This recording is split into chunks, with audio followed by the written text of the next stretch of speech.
Hello everyone and welcome back to Theory on Rouse Trap Queen's Variant. This is going to be the third theory video and the fourth video on this position and also the final video. So the first video is an introduction covering the themes and ideas of the position. Second video was theory on 1e4. 1e4. Third video was theory on d4, and now we're going to show theory on g3. So g3 is a very interesting move. It's obviously fianchettoing the bishop. It might look a little bit off from some of the stuff we've looked at before, as the bishop would like to maybe sacrifice on b3. But if it's going to g2, it's probably not going to do that. But the idea is to exert long-term pressure over this diagonal and to get a bishop on f4 to exert long-term pressure over this diagonal. So g3 is played, and now it's worth noting, so after g3 d5, if bishop like g2 and like e6 and then d4, or if d4 e6 and then bishop g2, then this is transposes to theory on d4. So just a reminder, last video we went over d4 theory. So after something like this, we get into the same positions here. So although these positions can be reached via g3, so like g3, d5, d4 over e6, bishop g2, I'm not going to cover them in this video as I already covered them in the d4 theory video. So actually, now that we're talking about g3, d5, let's go over some theory over here. So after bishop g2, black doesn't have to play e6. Actually, an interesting move over here is d4. So this would be different from the d4, d5 variation, because over here black has played d4. So basically d4 for black in this position is trying to cramp black. Like they're going to play e5 next and they're trying to gain central control. So white plays d3, black plays e5. Castles, bishop e7, so black is going to go for a sacrifice. White would like to play bishop f4 and bishop e8, as we've seen in previous three videos. However, this pawn on e5 is blocking that. So we have e3, which tries to chip away at the center, and if bishop d8, which is a playable move in the position, however, or maybe it's not playable. Let's see, bishop.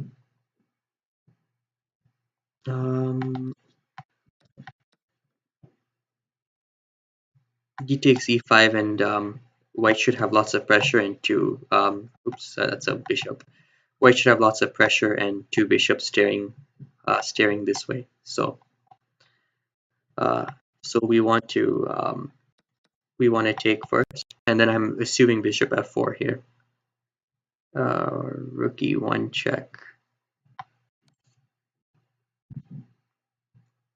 e6,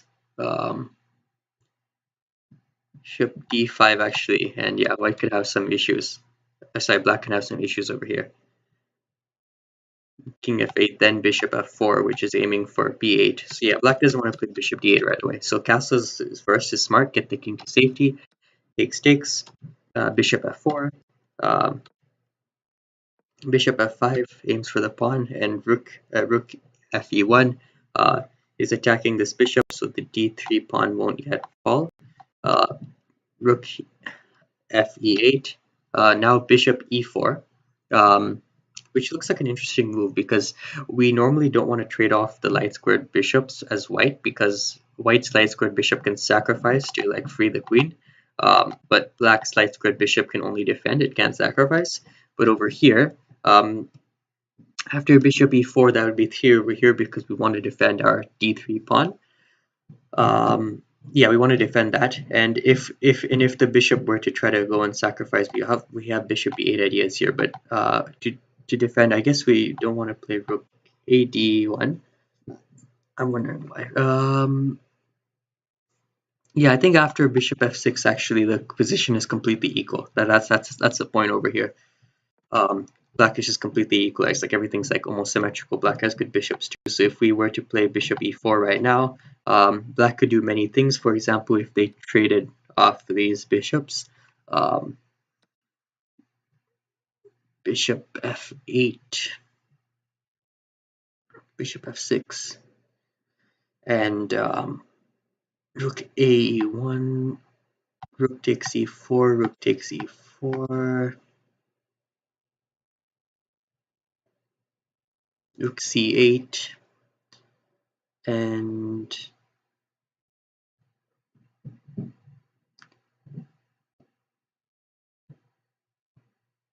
king f1. Yeah, and I think if anyone's playing for an advantage over here, it'd be white playing for a slight advantage. As like black can't play king f8 right now because bishop d6 will push it back, so white has a slightly more active king. The rook, I would say, for white is slightly more active, as well as the black has to spend a move, maybe g6, to defend against back rank ideas. And then white could maybe gain some space with g4, but it's a very close game, very close game in this position. And yeah, so that'd be theory over here.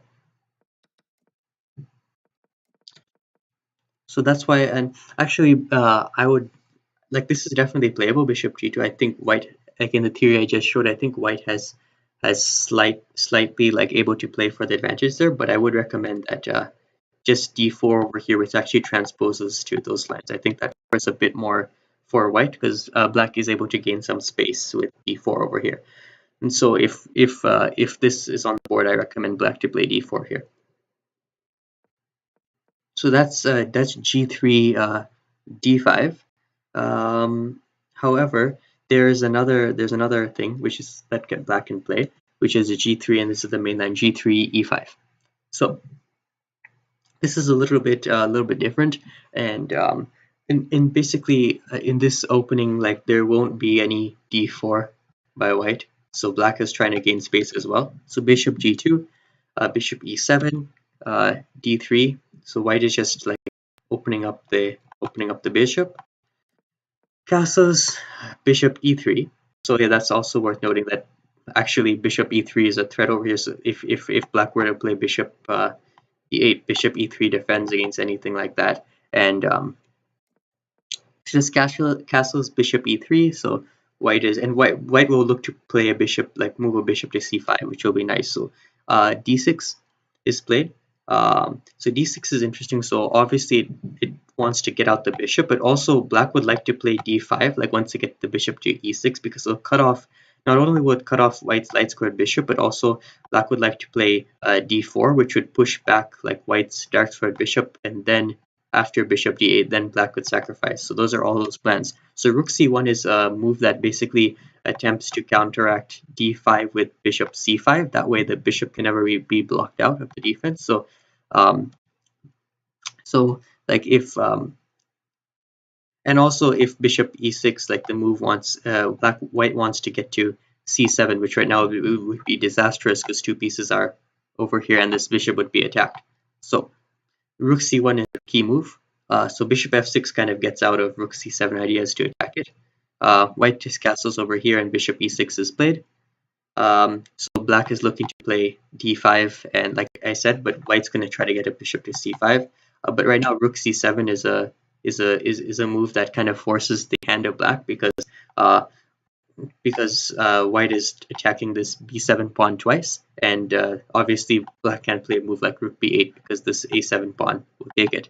So black is basically forced to play d5 over here, um, which is what white wants to like imbalance the game, because now once white gets a bishop to c5, so one thing you notice in this opening is that in a lot of the openings, the pieces are not imbalanced, but the space and the placement is very imbalanced.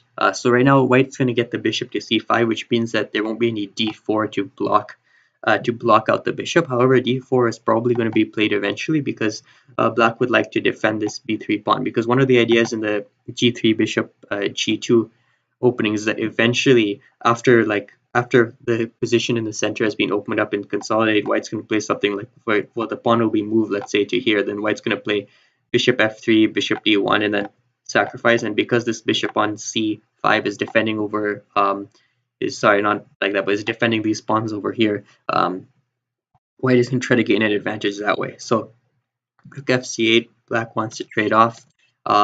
And if they trade, they're going to free their queen. Black's going to free the queen. So white trades off rooks.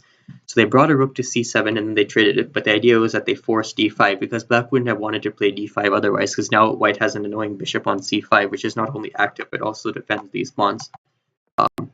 So over here we have e3. And e3 is a very interesting move because, well, white wants to go e3 d4, and then the idea is to block this d5 pawn, because if this d5 pawn is blocked over here, then this bishop is kind of blocked behind the pawn and it cannot like attack these two pawns over here, like it cannot defend them from a sacrifice. So then white's gonna like bring the bishop back and sacrifice and should be winning. So after e3, the key move over here is d4. Is d4 over here. I know the computer, well, this is Stockfish 11, not 15, but yeah, it also like h5, but I think after h5, the computer is kind of wrong in the evaluation here, because after d4, let's say e4, yeah, it thinks black is better, but black is definitely not better. Like, just like if I okay, so it says bishop g4 here. So maybe instead we go here, and I'll just show you quickly how the computer here is wrong. So I don't know, king h7, bishop f1. So the computer can't really find anything to do for black, but I'll just show you what white's going to do. Maybe eventually the computer will see that this is just winning for white. Yeah, see, now all of a sudden it sees that white's winning. So that's why you can't always trust the computer in these evaluations. So the idea is that is that black needs to play d4 over here to get the bishop to defend these pawns. So after d4, we have e takes d4 and e takes d4, and over here my notes have ended for the theory over here, but as I have written in blue, objective for white here should be to trade off the light squared bishops and then go for rook a1 and rook takes a2. So this is a very interesting, like, a positional comment I have on this position, because as I've showed in previous videos, and I think maybe even this one, white's strong bishop White's strong bishop should be the light squared bishop, because that's a bishop that can sacrifice to free the queen. And black's strong bishop, as I've highlighted in blue, should be the dark squared bishop, because that's a bishop that they can use to free the queen. However, black's light squared bishop is doing a good job of defending these pawns. So if we were to trade off the bishops, then white could actually just sacrifice a rook to free their queen. And the reason it works now is because white's dark squared bishop is on c5, and so black won't be able to use a bishop to free the queen. Therefore, using a rook to free the queen should work. And so black should try to trade off the dark squared bishop. So that's a very interesting idea over here. So the computer thinks that this is a draw. Or at least Stockfish 11. I think Stockfish 15 thinks that white has some slight advantages over here, just because, for example, so let me just play some moves on the board. Let's say white. I like h4 because the idea is king h2 and bishop h3. Obviously here I don't have any like more theory, because like many things can be played, but just like to show something, I guess bishop f5 over here. Bishop e4. Yeah, I don't take. Bishop e6 maybe going back.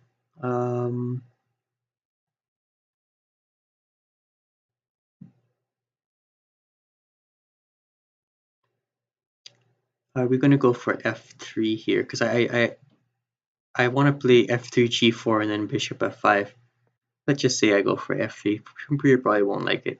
f3 g6. Oh yeah, because just g6. It's a tough position.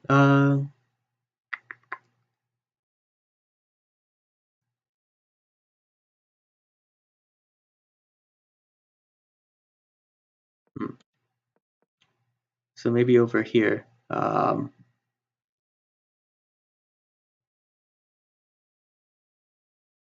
Yeah, so it's I won't go over it live, because many moves can be played, but that would be the objective for white, if white can trade off the light squared bishops. And I would say that white's slight advantage in this position is that white has better bishops. Like I think white's dark squared bishop is better than black's dark squared bishop actually, and white's light squared bishop is better than black's light squared bishop. However, if they trade off, then rook can go to a1 and trade, and I think I I think that that's I think that that's where white's slight advantage over here lies. Um, but yeah, so this is all the theory I have for G3. So actually, going back, if you remember, E4 had the most theory, then D4 and G3 had a bit less. But uh, yeah, those are position openings. So basically, with G3, what we try to do is after like E5, we were trying to have strong bishops. And also we're trying to block white's bishops from the defense and later on to be able to trade our, so we get a bishop to c5 and then we want to later on uh, be able to trade, sorry, later on we want to be able to block black's pieces from, black's bishop from defending these pawns that we can sacrifice. So even though the bishop went to g2 in the middle game, it still wants to exert pressure in the opening and then in the middle game sacrifice. But white has this handy move d4, I'm sorry, black has a handy move d4, and And yeah, after here the theory ends, and white should maybe play for a slight advantage. Um, Slight advantage. So that's going to be it for all the theory I have in Val's Trap Queens variant. Um, I may come up with some theory with E3 and maybe post it in a video later on. But yeah, no, for the main moves over here at D4. E4 and G3. And yes, I hope you enjoyed and learned a lot from the theory of this position. You can see that the intricate like positional sacrifices and positional ideas, which will lead to tactical middle games, but knowing the positional ideas will lead you to positions where you're playing for the win, or at least like is black like equalizing or being close to equalizing. So if you know the theory, you can appreciate the slight positional nuances that lead to, like for example, white getting like slight advantages, and then you need to tactically navigate the middle games in order to win the game. And yeah, so I will be coming with theory and other things on different positions. I have a lot of different custom positions I want to go over, and if there's some interesting games, and I'm also playing it like a tournament. A correspondence just tournament in this position. So if anything interesting comes up, I will continue to post more videos. But for now, that is it. Hope you enjoyed the video. Thanks for watching.